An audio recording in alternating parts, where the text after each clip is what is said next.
You get the point. Buenos dias, boys and girls. How is everybody today? GNS, folks. That's greetings and salutations for short. And speaking of short, look at everyone's favorite worm, Mr. Owl. From backwards land, you'll remember, whose name, Mr. Owl, is worm spelled backwards. Get it? Hi, everyone. It's good to see you all here this morning. So, what's up for today? This.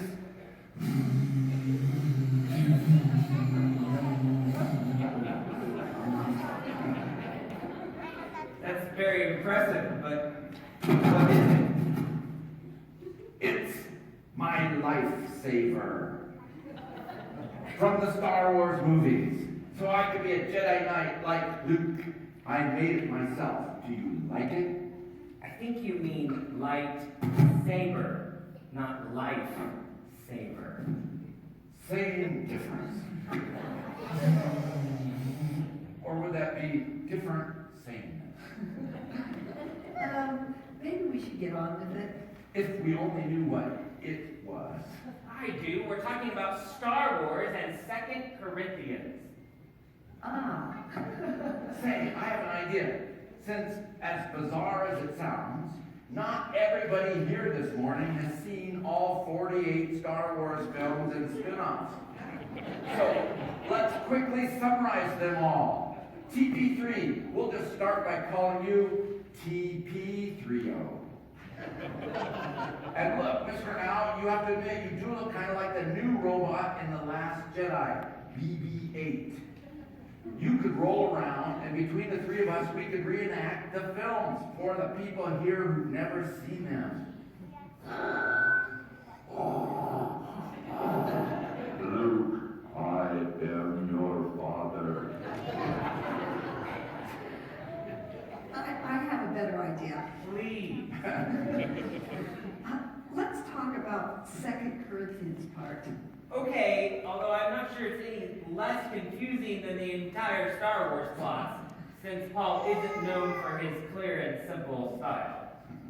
In backwards land, we call it confusing and ambiguous. Paul writes, even though our outer nature is wasting away, our inner nature is being renewed day by day. For this slight momentary affliction is preparing us for an eternal weight of glory beyond all measure. Because we look not at what can be seen, but at what cannot be seen. For what can be seen is temporal, but what cannot be seen is eternal. That so reminds me of Mr. Allendenarg. My grandma. That's Grandma Worm spelled backwards. What? My Grandma Worm. She is over 100 years old. She's so old, her apple looks like a prune. And she does too, kinda. And now she's blind in all 120 of her eyes. But she still knows it's us kids when we go visit her. How? Because we say, "Hi, Grandma." Anyway, she is so happy. She makes us all happier when we visit. Every time.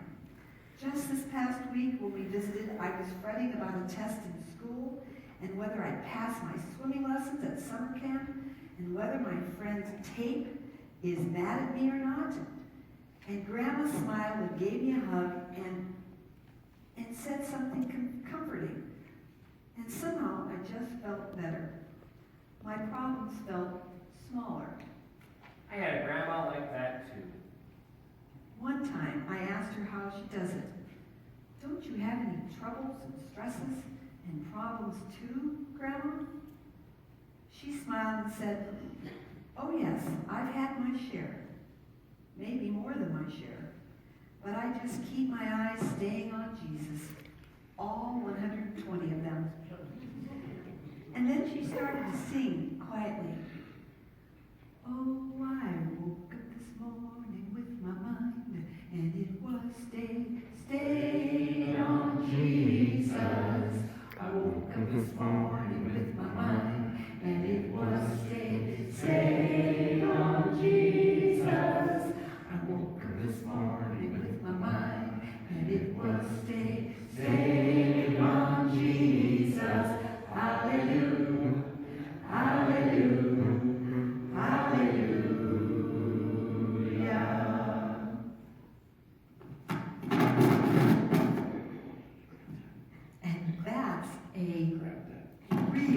lifesaver.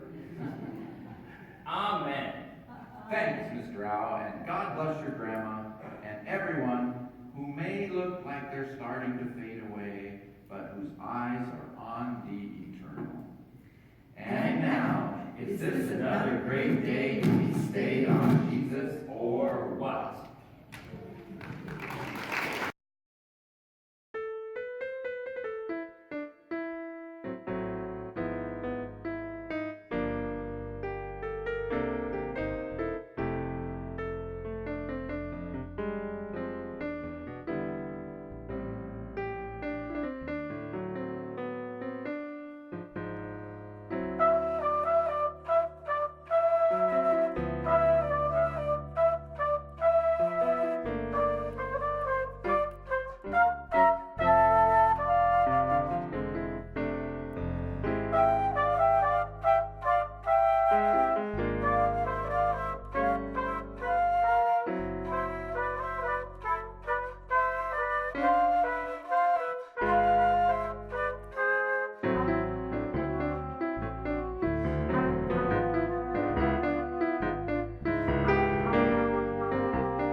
Quiet nights and quiet stars, quiet chords from my guitar, floating on the silence that surrounds us. Quiet thoughts and quiet dreams, quiet walks by quiet streams, climbing hills where lovers go to watch the world below. Together we will live eternally in this mood of revelry.